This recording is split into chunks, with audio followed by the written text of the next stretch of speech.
Welcome everybody to our webinar on women in sport. I'm Chris Mazzell. I'm a program director at CFES. I'm also a former basketball coach, and we have a couple basketball coaches on, as well as an athletic director.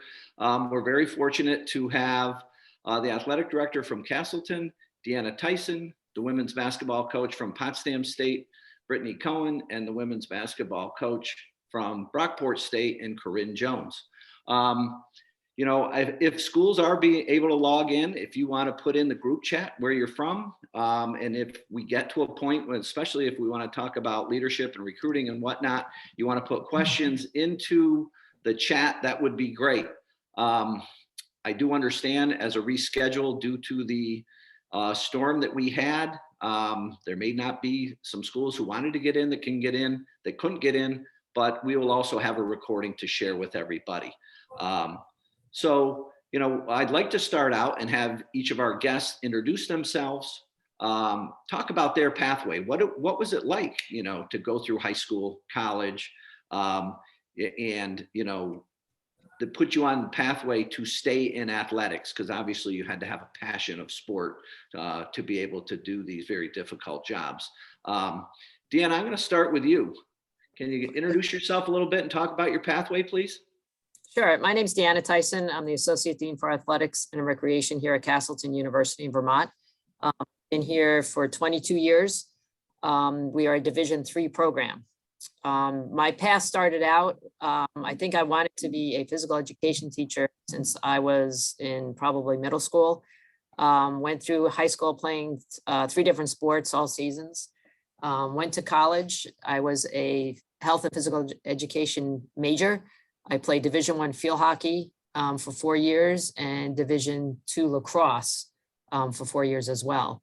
When I went to do my student teaching, they put me in inner city Philadelphia, which I did not enjoy at all. I felt like I was babysitting more than teaching. So at that point, I decided I would stay and get my master's. I got my master's in exercise science and sports studies. At the time, I was also on the international women's field hockey team, or national field hockey team, which got me very connected. So when I finished my master's program, I was offered a Division I field hockey coaching position. So I coached Division field hockey for 10 years. After 10 years, my husband and I wanted to start a family, and I thought it was going to be too hard with coaching and having a family. So I got into administration, and that's how I ended up here at a Division III school in Castleton, Vermont. At the time, just a little note, I looked into administration. There were only 4 female athletic directors in Division I. And I thought, if I'm ever going to be an athletic director, I should probably drop down to Division II or Division III. I just felt like I wouldn't have had an opportunity to become an administrator as an athletic director in Division I. So here I am today, still at Castleton. I have 3 children that all played sports. My youngest is playing basketball at the Colby College, which is in the NESCAC up in Maine. And as my kids say, Mom, you get paid to watch sports, so it's a great job. Yeah, they don't see all the headaches behind the scenes either. Right. But that's okay. That's okay. And obviously you use your network to put yourself in this position. Brittany, can you share with us your pathway? Yeah. Hi, I'm Coach Cohen from SUNY Potsdam. I've been the head coach here. I think this is my 6th year. I'm not sure how it's gone by that fast, but I graduated from Janesville DeWitt High School, the Syracuse, New York area in 2008. I went to Division II school, Assumption College.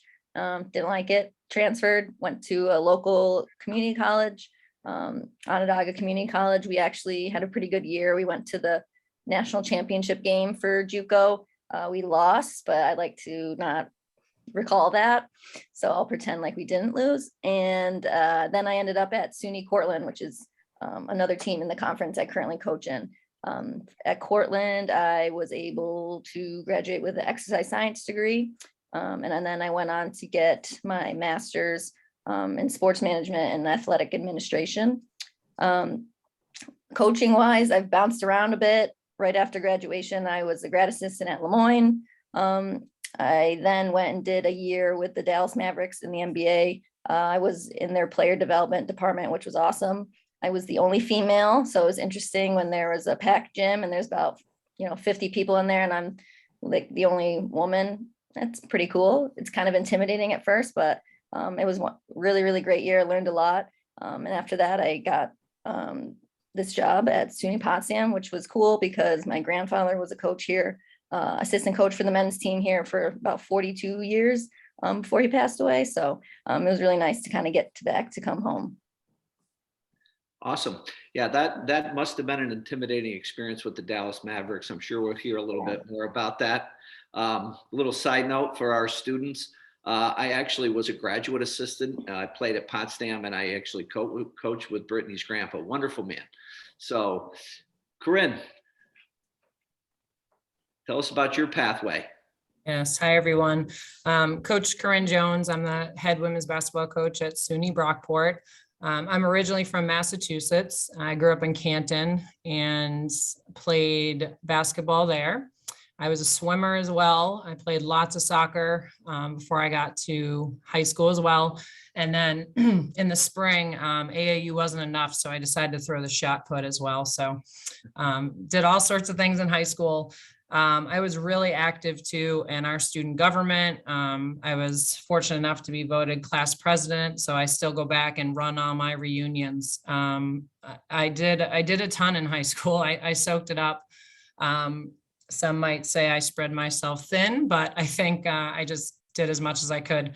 I was fortunate enough to get into Bowdoin College. That's why I did a little fist bump for Colby College, even though I don't love the Mules as a polar bear. But I went on to play 4 years of college basketball at Bowdoin College for Stephanie Pemper, who's had a great career and now has actually landed at Conn College as an athletic director. So I think I know it's a question later on, but a big role model of mine, my college basketball coach. And at Bowdoin, I spent a lot of time as a resident life assistant. We called them proctors, but I lived in a first year dorm for 3 years, 1 year myself and 2 years with freshmen or first years, as we called them. So spent a lot of time in that realm of student affairs, really developing my leadership skills. So after Bowdoin, I went on to be a teacher actually for 2 years. I was a biology teacher. That was my major. I did my student teaching at Bowdoin. And then after 2 years, my college teammate called me up and asked me to come to the University of Rochester out here in Western New York. So, and 2 years after college, I moved out here and have been jumping around Western New York in different coaching capacities. So I've been at the junior college level. I was at Division I for 7 years, and similar to Deanna, I became a mom when I was at Division I, and I have 2 sons, 7 and 5. And when I had my first son, I was a recruiting coordinator at Niagara University, and I decided, I think 3 or 4 jobs opened at D3 in Western New York, and I went for all of them. I just thought it was time to, really focus on my family and have a little more time. So I took the Brockport job and have been here 7 years. That's awesome. So, the nice thing about this panel is we've got a lot of diversity. I mean, obviously they're all women, but they've career-wise, experience-wise, Division I, Division III, NBA. So I think there's a lot of things that we can kind of gather from this on, how can some of our students who are watching this or will watch it, glean some tips, develop their essential skills to be able to find their pathway because their passion is athletics. So, I think we kind of touched this question, but I also want to just go back to it a little bit. How did athletics actually mold your pathway? And, beyond the career and job opportunities, what was the essence of sport that really made it, that you thrive to get to where you are? Brittany, I'm going to start with you. Yeah, I mean, I was a kid that loved sports. My advice, honestly, I was kind of the kid that I was really good at basketball. I played a lot of other things. But once I got to high school, felt like it was necessary to just solely focus in on one sport. Looking back on it, I wish I kind of did some other things, dabbled in other sports, because I think being a part of different sports teams, they're different. they're different cultures, they're different. So I think, just being able to meet all different kinds of people, make connections, and, I think it just really, sports kind of gave me an outlet in life. Not only just to meet people like socially, but I was kind of a quiet kid, and I was intimidated pretty easily. Like right now, like early in my career, especially as a coach, like I'm not much of a public speaker, but now I'm just kind of like whatever I can talk about. But I think sports really kind of gave me something to motivate me outside of sports. It would motivate me in the classroom to having to do well, help me develop, many things that is character building, determination, hard work, time management. Sports were able to give me a lot of structure, and, I became obsessed, and I couldn't see my life without basketball. So I was like, I might as well give coaching a shot, and it's kind of stuck ever since. Thank you. Corinne, how about you? What some of the things that you can pull away from the athletic experiences in high school and college? Yeah, obviously mimic a lot of what Brittany said. I think too, a big part of athletics for me was it actually gave me a lot of confidence. Like I think at my age now, one of the words people use to describe me is confident.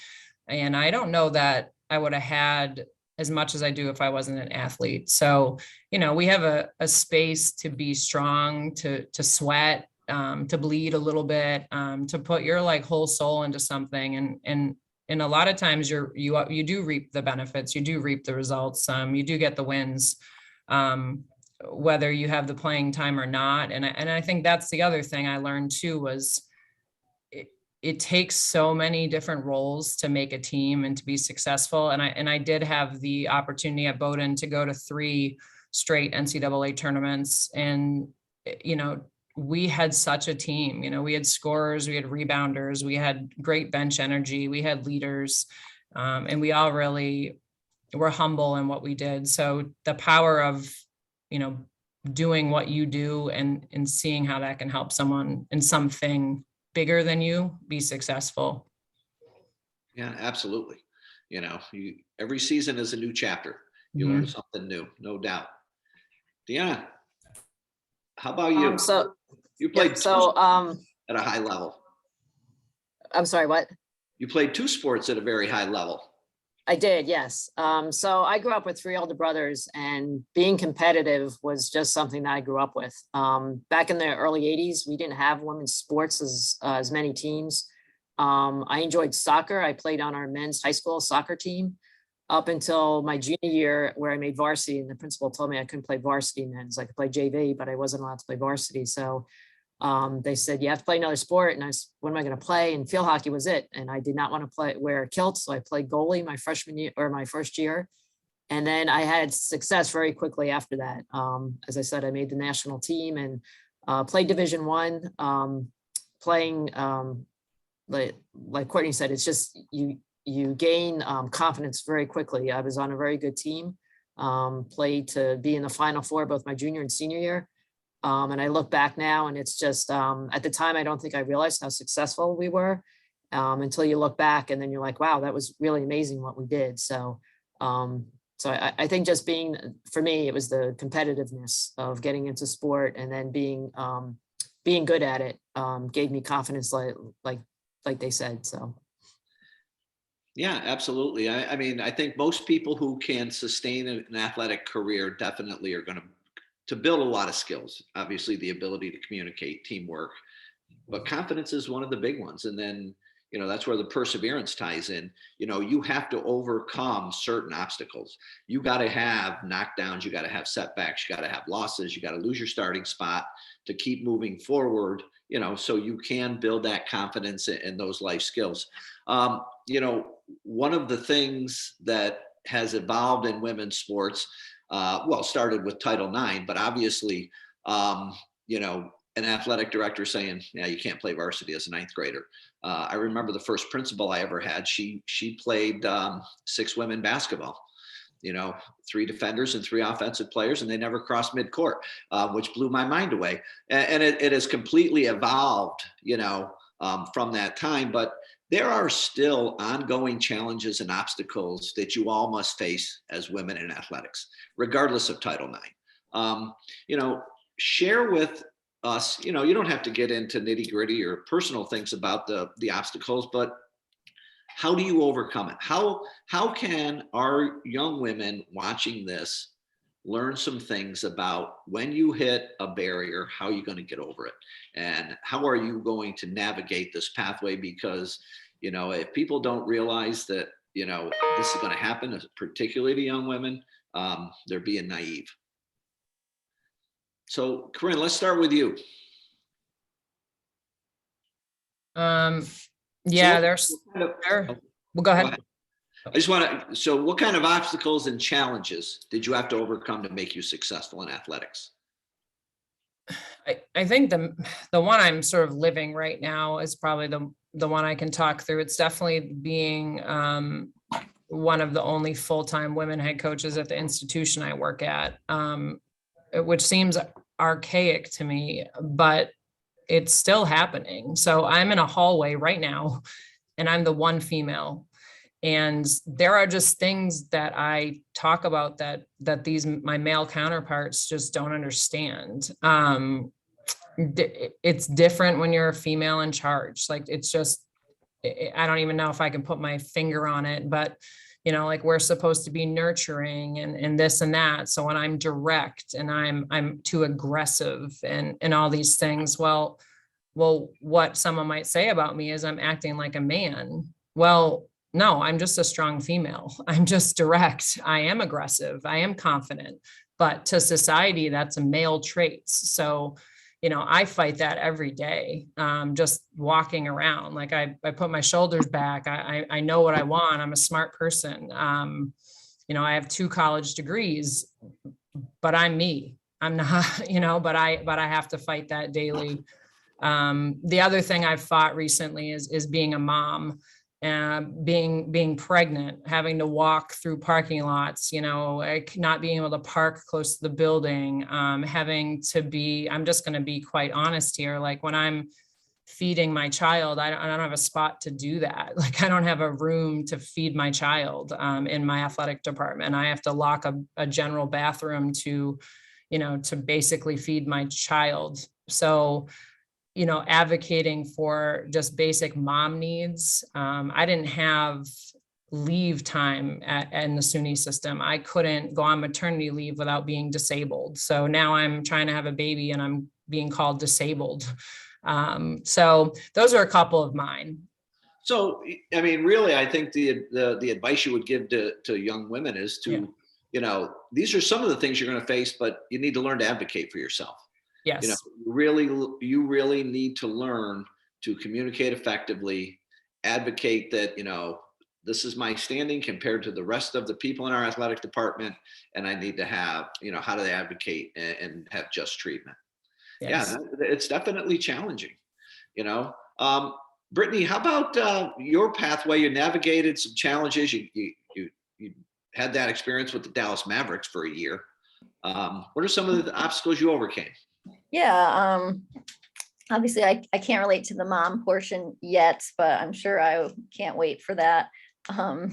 Hopefully in the not near future, but yeah, I mean, just kind of being in with the Dallas Mavericks organization, you know, going into it, I kind of knew like there's not going to be a lot of females around, but then actually being there and looking around, and you know, there might be somebody that's on the medical staff that's a woman, but anybody that was involved with like the actual basketball team, I was the only one at the time. So it can be very intimidating. You're kind of like, oh God, but it's kind of what you said. You have to advocate for yourself, and you can't be intimidated to speak your mind and be confident in yourself to know, like, I know what I'm talking about type of thing.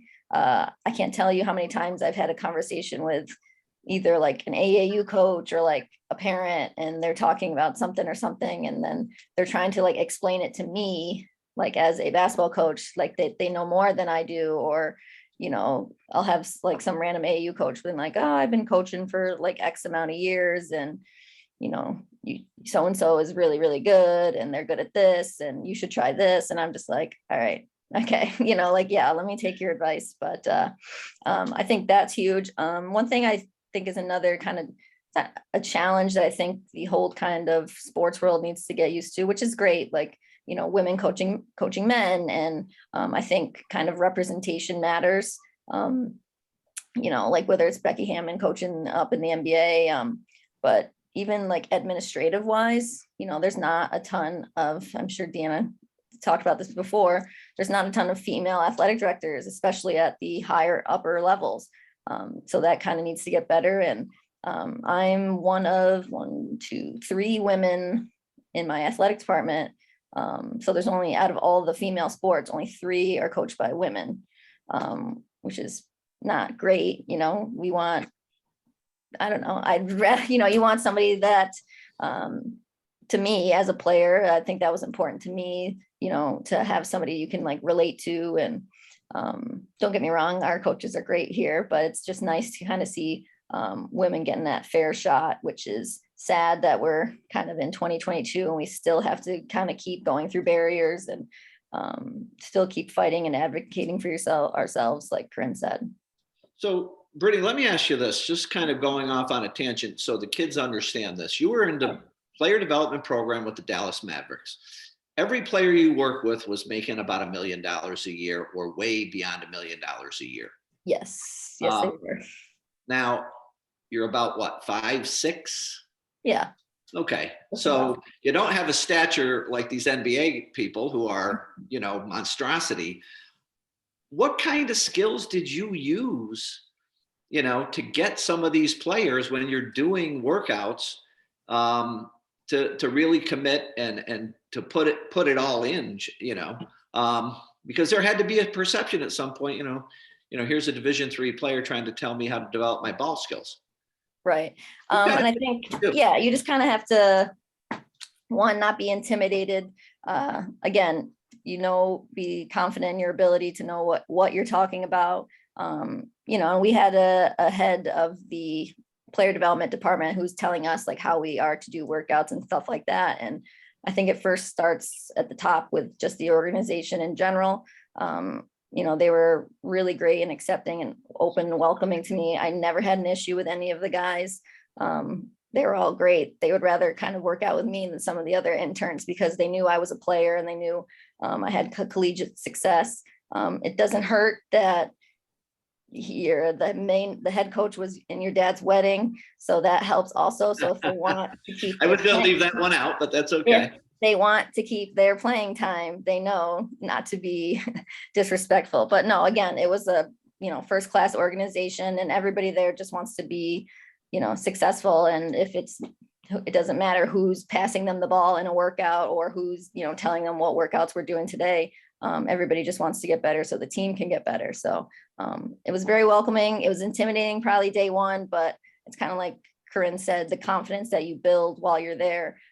So from day one, when I was there till leaving, it definitely helped me, one, get this job that I'm in now. And, you know, I tried saying before, like I was pretty quiet and I came back from working with the Mavericks. And I remember, you know, my grandma was listening to me coach one time and she was like, your language has gotten so crazy just from being around men all the time. It was pretty funny, but again, I think I took a lot more from that experience and it'll kind of carry on for the rest of my life. Awesome. Deanna, women athletic administrator, talk about obstacles. Share a little insights on, you know, what you had to overcome, how you can help guide our young women now to navigate that pathway a little bit different if that's something they're interested in. Right. So there's definitely obstacles, as Corinne said. Becoming a mother in athletics is very hard. I had no days off raising my children. It didn't matter because why a guy doesn't get a day off, so why would a woman get a day off? So that was a huge obstacle for me. And it's sad because that's the reason that I dropped out of Division I to come down to Division III.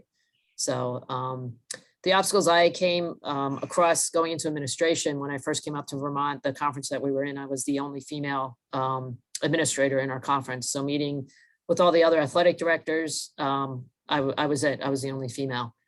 We've since switched conferences, so there are more females in the newer conference that I'm in now. but it's a struggle. My president went with me one time to the NCAA convention, and he looked at me and he said, boy, you really are a minority here. And I said, what do you mean? And he said, you're not a guy. There are so many males here. And I never looked at myself as a minority, but it was awakening. Yeah, yes, I am a minority here because there aren't a lot of females. So I look at so many, it's difficult because I've been here over 20 years. I only have 3 full-time female coaches under me. And that's the most I've ever had. It's taken me 20 years to get 3 female coaches. The problem I find as an administrator is I don't have females apply. I would love to see all of our female sports, even some of our male sports, coached by females, but I don't get applicants. I really feel that people are intimidated and that they want to raise a family and they feel like they just can't do both. So I really think that something needs to change. There has to become a work-life balance. And I try to work with my coaches as much as I can to instill with them that your family should come first. So it's creating that work-life balance. Well, yeah, you certainly modeled that for over 20 years.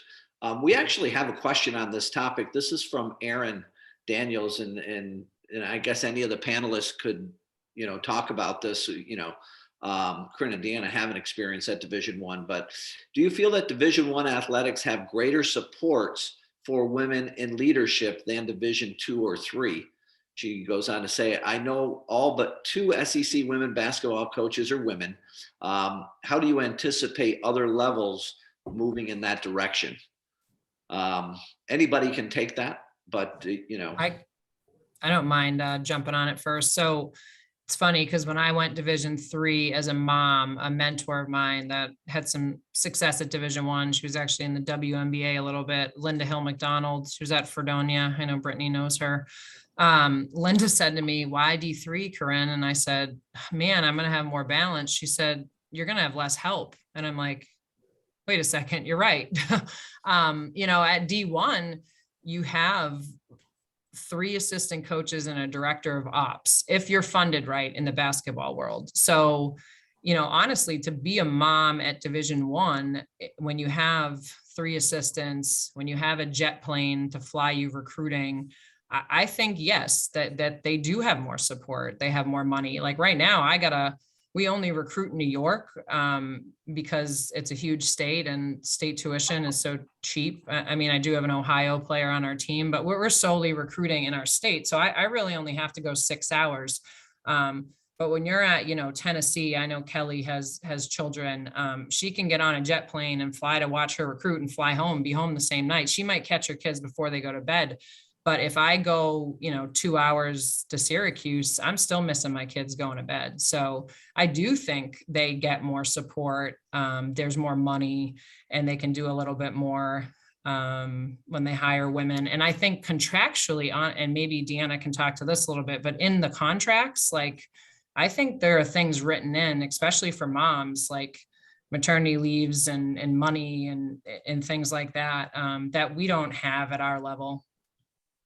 One of the other thing is for our student athletes who don't know this, that there's windows of times that Division I schools can recruit. There's certain times a year they can't recruit at all. Having been a Division III coach and looking at 3 Division III coaches, they can recruit every day if they want. So I think that also impacts life balance at the levels. But Deanna, what do you think? You think I would it is agree. Yeah, I would agree. And also not just at the coaching level, but the administrative level as well. I think there's more help where in Division I, you have associate athletic directors and assistant athletic directors, where Division III, you're not going to find that. I have 28 sports here and I'm the athletic director, but I have no assistants that aren't coaching. So I'm at every event. So I definitely agree that Division I has more support system. If they're doing it right, there's more support than there is at the Division III level. Right. Brittany, did you want to add anything to that question or? No, I agree. I think also with the Division I level, and I mean, even in the pros, there are more eyes watching. And I think the more people are noticing things. So I think with the way the world is going now, it's like, if you don't kind of make these changes, I think people are going to speak up about it. And like they've said, I think there's just more money available, so there's more support. So hopefully it'll trickle down to the Division III level soon. Okay, yeah, maybe with the rewriting of the NCAA policies last month. Let's talk leadership. Clearly, you're all leaders on your campus. You've been leaders your whole life. What are some of the qualities and what are some of the skills that our kids can start to develop, particularly our young women, to find themselves in positions of leadership roles, whether it's athletics or business or a school teacher, whatever it happens to be. What are the qualities you look for, and how do you help develop your women athletes on your campus as leaders? Deanna, let's start with you. I think communication skills is probably your best attribute that you can have as a leader. Communicating and being able to confront issues. I think if you're able to confront things head on instead of putting them under the rug or not discussing them, I think that's where issues start.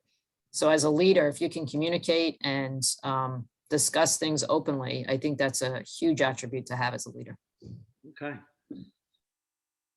Brittany, what do you think? I agree. I think just being able to communicate with all different types of people. People learn in different ways. People want to be talked to differently. I have a meeting with individually with like each of my players before the season starts, especially like the newbies. And I'm trying to figure out like, hey, what's the best kind of way to communicate with you if I think you're not practicing hard or whatever, like, can I be, harsh on you? Like, do you like being, kind of yelled at and being told to like, hey, you need to step it up? Or are you kind of like the person who needs to, watch some film? Or are you somebody that kind of needs to be pulled to the side being like, hey, like, you need to step it up? So I think that is really, really key, just being able to do that. I think being able to kind of problem solve different types of situations, because even as a coach, there are certain situations that have come up that I never would have even expected to like ever encounter. So kind of being able to adapt, navigate on the fly. Is huge. Yeah, sure. Being able to be agile and make decisions and change direction is really crucial. Corinne. I would add, I think the biggest thing our athletes learn here is self-accountability and then holding their teammates accountable. And I think that's the hardest one. And then I've had alumni come back and say that's the one they need the most when they leave college is accountability. So, do you lead by example? Are you doing the hard work? Are you lifting the heaviest weight you can in the weight room? Are you getting in the gym, outside of practice? And then I think if you're doing all those things, then you can start to hold other people accountable. And then are you able to, when you slip up, say, that's my bad, and not do it again and not make it a habit. So I think if we can start doing some self-accountability earlier on before we get to college, I think some of us will be better off. Yeah, I those were all three great answers. Communication, being able to be agile, being accountable. As a high school principal, I taught a leadership class for 15 years to the students, and I always felt, and with my players, the person who was going to put the team above their needs generally tend to be the best leaders. With that kind of thought in mind, are there programs on your campus where student athletes, your young women, your emerging adults can take leadership classes or be able to develop these skills outside of just your programs? I think all of us have what's called the SAC, Student Athletic Advisory Committee. And I think that's a great opportunity for all student athletes, but for female student athletes to be able to speak up. The NCAA offers a lot of programs as well for emerging students. And then there's other opportunities. I have a female graduate assistant that just took part in the Major League Baseball conference, where they have a program where females can be part of the Major League program.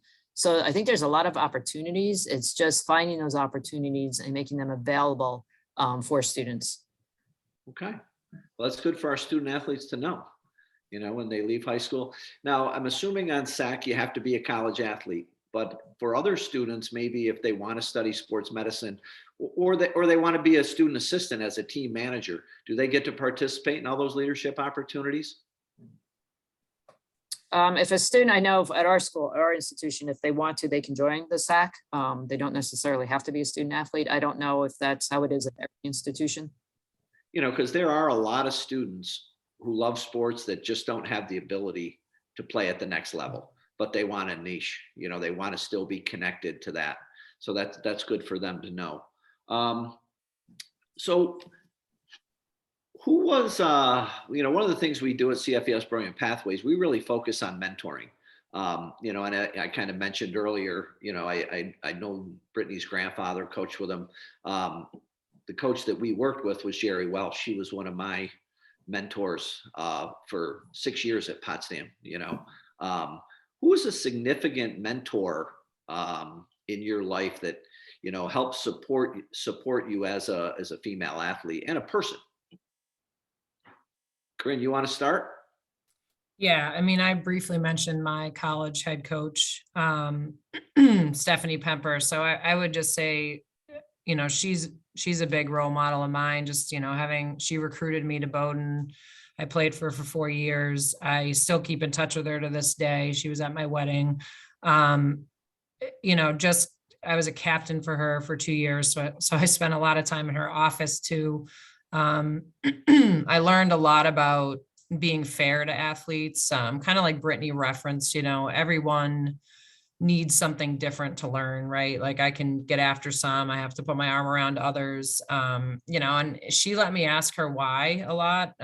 You know, us NESCAC students were we need to have the answers. But she gave me rationale and, you know, also let me soak up my Division III experience. Like I said, I was a student teacher. I was in residential life. I really lived like the true D3 student athlete experience. So I think she allowed me to do that and be myself. And I learned a lot along the way. Cool. Brittany. I think, you know, when I was reading over the agenda and I was like, this is women in sport, and I was reading over who's been a significant mentor to me, I'm like, you know, because it's like my dad or my grandpa. And I think that's kind of a shame, but that's how it was growing up. I didn't have a female sports mentor until, you know, I didn't have a female coach until I got to college. So it was interesting that way, but obviously like my grandfather and the coaching aspects, but like my mom as well. She's a tough lady. And I think she kind of helped me like off the court, being confident in myself and not being afraid to go after like what I want. You know, she grew up in a time where, you know, I think Deanna mentioned it, like early 80s, like she didn't get to play in certain sports in high school. They weren't offered. And, you know, I think she just taught us and taught my sisters and I, you know, to always go after for what we want and not to be afraid and to be a tough bee, as somebody would say. Okay. Deanna. I would have to say it was my mom. She played 5 half-court basketball back in the day where they didn't even play full court, but just always encouraged us to do the best that we could be. When I got into college, I was recruited by Beth Baglin, who was captain of the U.S. field hockey team.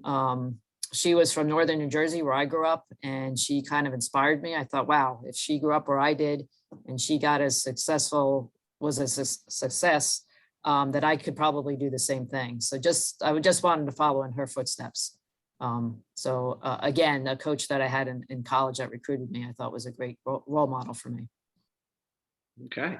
So, you know, hopefully we're going to have some students who are looking at this and they have aspirations to go on beyond high school, middle school to play college athletics, you know, young men and young women. Couple pieces of advice from each of you on how to navigate the recruiting process. And maybe maybe some of our parents will check in and watch the recording of this as well. Any advice? I would, and I tell our recruits here when they come to Castleton, would you come here even if you weren't playing the sport? I think you really have to find a fit for you, because who knows, in a year, unfortunately, kids might tear an ACL and they won't be able to play, or something happens. So you have to go where you feel that you are most comfortable, not just for the sport, but for everything, your surroundings, your environment, the people that you're going to be working with. So that's something that we really stress. We like to have our recruits, and this is another advice, is if you can, spend a night on campus wherever you're looking, because just an hour tour or a half an hour with a coach, I don't feel is enough. You really need to get engaged with wherever you're going to be going. So if you can spend a night on campus and meet the people in the dorms and people in the cafeteria, I think that makes a world of difference than just visiting for an hour and a half. And it's going to be where you spend the next 4 years, hopefully. So, Brittany, how do you navigate the recruiting process as a young person?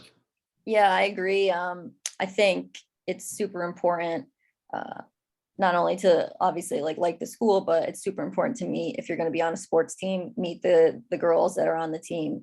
You're going to be spending a lot of time together. So you want to make sure, they're, kids you want to be around and spend a lot of time around. So I think that's kind of how we've been able to be successful recruiting.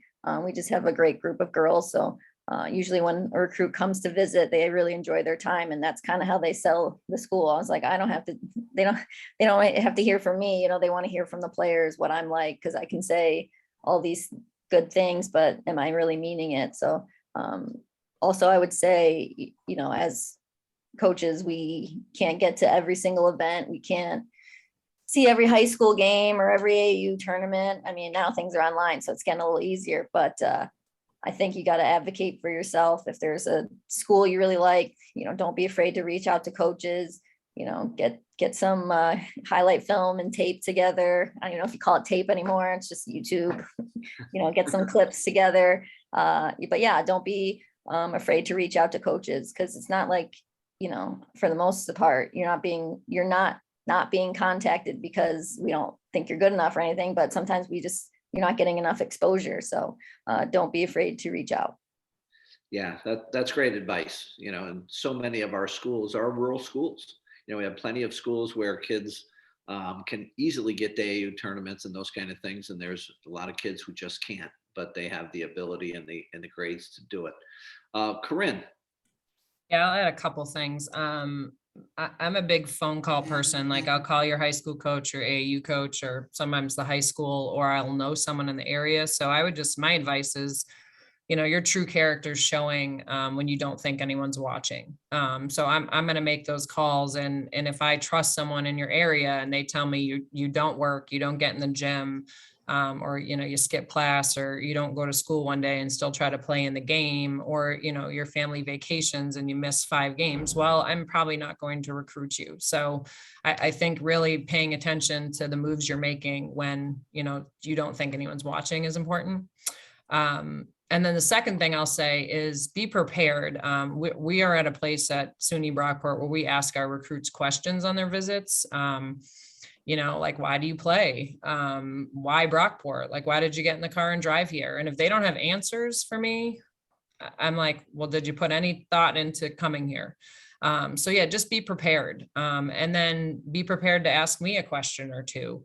And then that shows me, you're involved, and you want to go to college, you want to play college basketball. Because I think the world of social media, which can be oh so great, hinders people too. Like, we all want the Instagram post, going to SUNY Brockport to play college basketball, but do we really know what that entails? And do we know what that means? And do we know how hard it is to play 4 years of collegiate ball anywhere? We could, there's percentages of how many people make it freshman, sophomore, to junior, senior year. That's hard. And nowadays it's really hard. So have you put some thought into this? Not only, putting it out in the newspapers on social media, but what do you want out of this? Right. Yeah. I just had one thing to add. Go ahead, Brittany. Just about, advocating for yourself and doing what you want. I mean, like I said, I was pretty like a shy kid. I didn't really like talking to coaches. Texting wasn't huge yet. So like talking on the phone to me is a nightmare. It still is sometimes.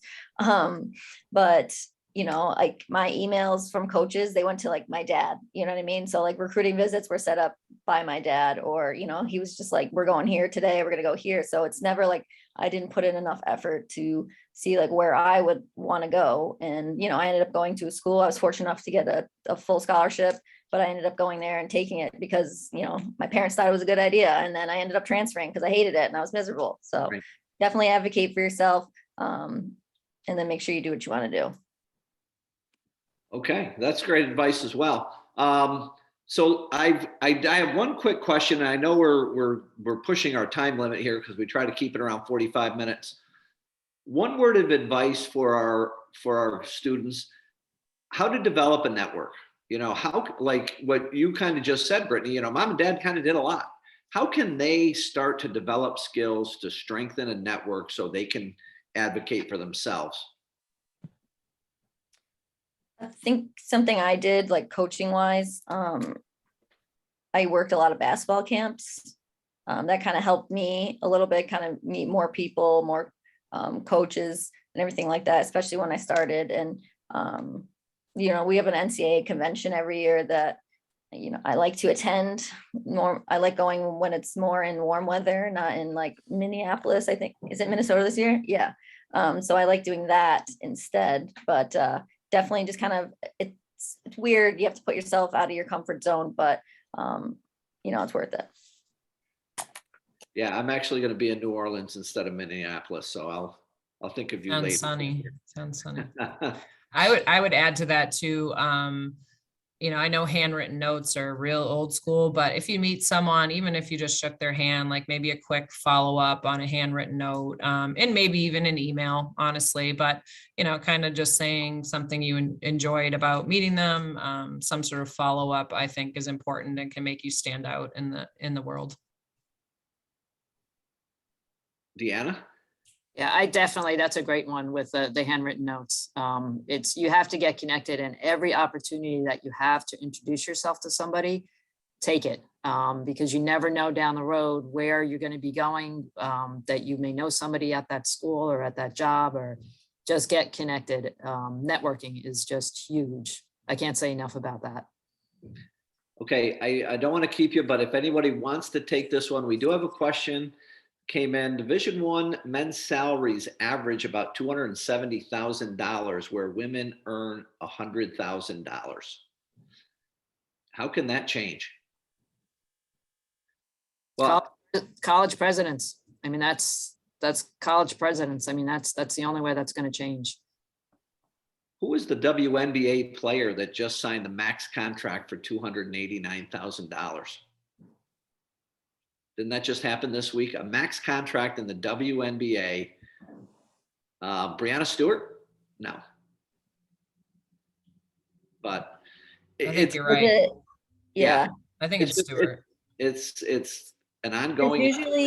there's usually like one per team that gets like the max. Yeah. Unless they have a new CBA, but usually there's like the one player that gets this tier, and then it's like another tier.